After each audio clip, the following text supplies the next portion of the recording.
Assalamualaikum warahmatullahi wabarakatuh. Jumpa kembali dengan saya Udin dalam channel Kim UD. Asiknya belajar kimia.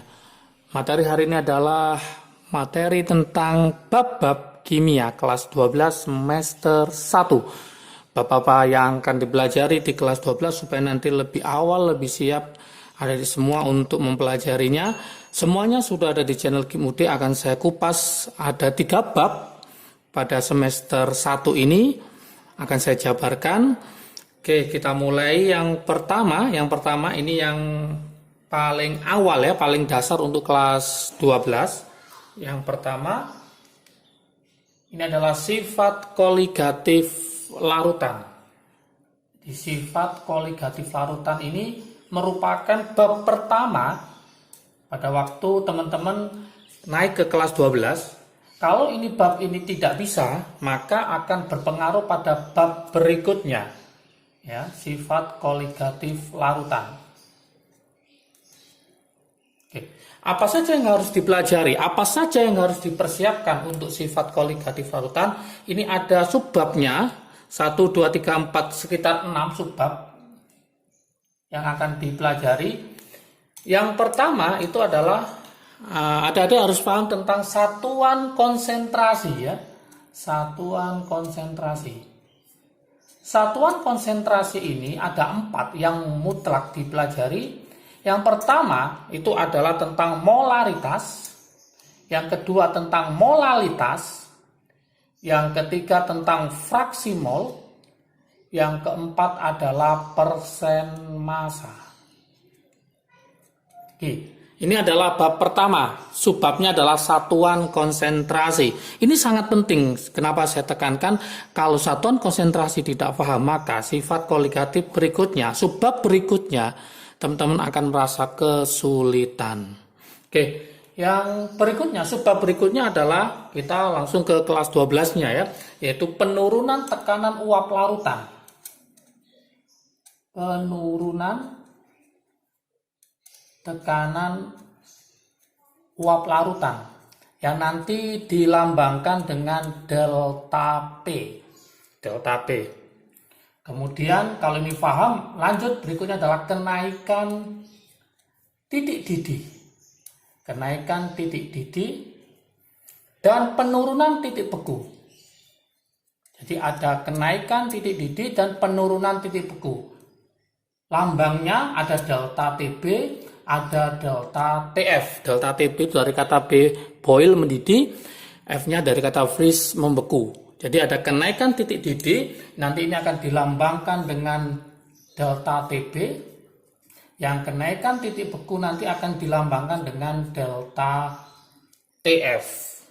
Oke, sifat koligatif berikutnya yang wajib dikuasai pada sifat koligatif larutan adalah tekanan osmotik larutan. Tekanan osmotik larutan yang dilambangkan dengan pi. Ingat, sifat koligatif larutan itu adalah larutan elektrolit sama lautan non-elektrolit. Jadi harus bisa membedakan dia itu elektrolit apa non-elektrolit. Maka berikutnya itu adalah khusus untuk sifat koligatif larutan elektrolit. Jadi berbeda. Oke. Semua sudah ada di channel Kim UD, mulai dari satuan konsentrasi, penurunan tekanan uap larutan delta P, kenaikan titik didih delta TB, penurunan titik beku delta TF, tekanan osmotik P, baik itu elektrolit maupun non-elektrolit. Oke, jika teman-teman ingin memperdalam untuk konsep ini, maka nanti bisa join ya. Kim UD akan membuka belajar bersama. Kita fokuskan untuk periode pertama pada bulan ini mulai tanggal 12 Juli ya, awal masuk supaya kita tidak ketinggalan dengan sekolah. 12 Juli sampai 12 Agustus ya, 1 bulan. Oke, untuk lebih lengkapnya nanti lihat info di deskripsi ya, silakan hubungi CP-nya, silakan daftar program untuk 1 bulan bersama, belajar bersama Kim UD untuk online ya, supaya apa, nanti pada waktu nanti mendekati akhir bulan Agustus ya, teman-teman akan sudah menguasai bab pertama sifat koligatif larutan pada kelas 12 ya. Nanti ada bimbingan konsultasi lewat grup WA juga, sehingga supaya nanti lebih mantap untuk memperdalam soal-soal. Oke, lebih jelasnya nanti silakan langsung hubungi CP yang ada di deskripsi. Saya lanjutkan kembali, sifat koligatif larutan ini harus paham untuk langkah awal teman-teman atau adik-adik semua untuk belajar kimia di kelas 12. Setelah paham sifat koligatif larutan elektrolit, maka nanti yang sering keluar baik di soal UTBK atau ujian masuk mandiri adalah penggunaan sifat koligatif larutan dalam kehidupan sehari-hari. Ini juga sering keluar. Kadang masih belum paham apa aja penggunaannya. Penggunaan sifat koligatif larutan dalam kehidupan sehari-hari.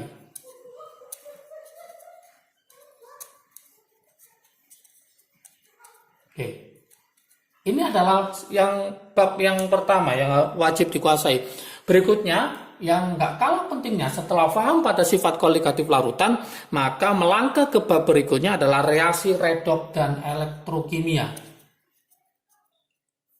Reaksi redoks dan elektrokimia. Materi ini wajib keluar di soal apapun, baik itu soal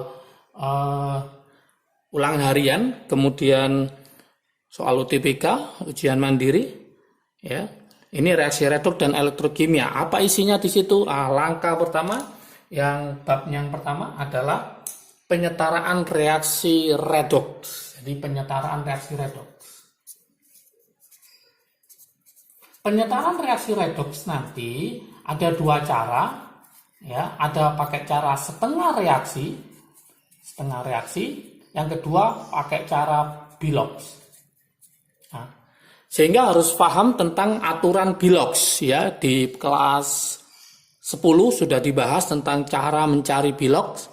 Nah, ini akan berguna kalau adik-adik tidak paham di kelas 10 maka akan kesulitan juga di kelas 12. Di KIM-UD juga sudah lengkap untuk reaksi redoks dan elektrokimianya juga.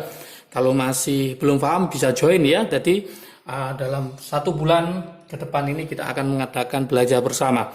Oke. Yang kedua setelah penyetaraan reaksi redoks itu ada namanya sel volta. Sel volta nanti isinya apa? Yaitu ada deret volta ya, deret volta. Kemudian nanti ada mencari enol sel, mencari potensial ya, mencari enol sel dan lain-lain. Kemudian ada lagi namanya sel elektrolisis ya, ada sel volta, ada sel elektrolisis.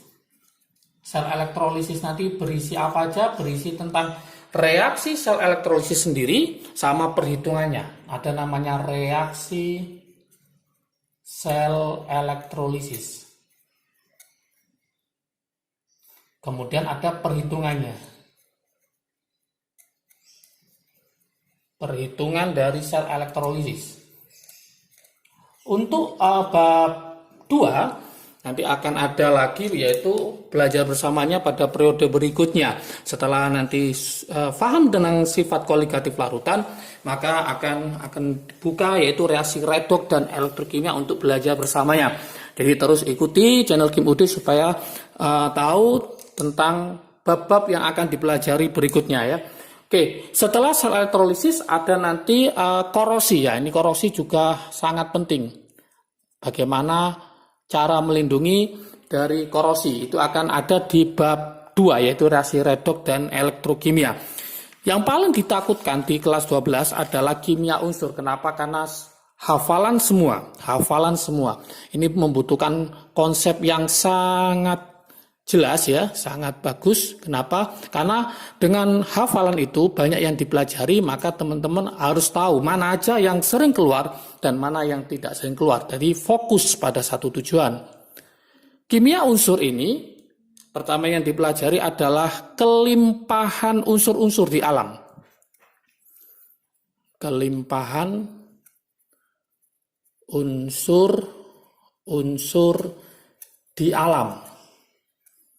Oke, kemudian yang kedua adalah sifat-sifat unsur. Sifat-sifat unsur. Dimulai dari siapa aja? Ada namanya gas mulia. Gas mulia. Kemudian ada namanya halogen. Ada halogen. Kemudian ada alkali. Ada alkali tanah, alkali itu golongan 1A, alkali tanah berarti golongan 2A. Kemudian ada unsur periode ketiga.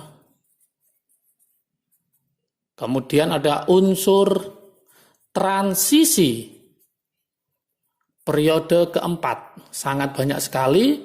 Dan ingat semuanya sudah ada di channel Kim Ude mulai gas mulia, halogen, alkali, alkali tanah, periode 3, periode keempat. Ditambah lagi yaitu senyawa kompleks ya.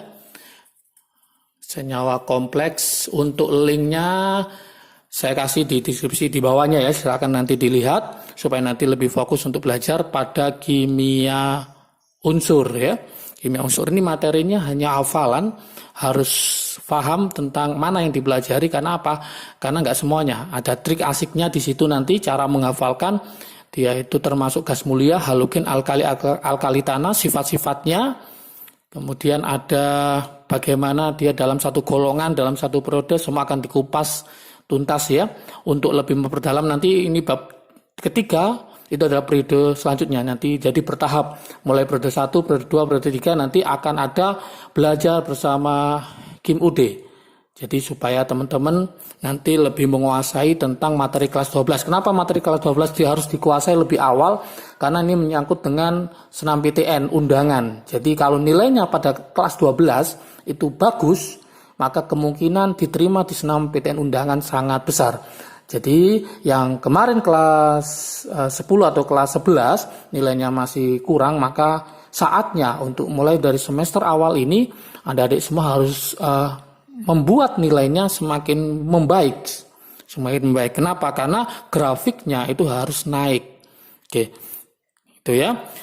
Selain kimia unsur, kelimpahan sifat-sifat unsur itu, berikutnya adalah nanti materinya adalah pembuatan dan manfaat. Nah ini. Pembuatan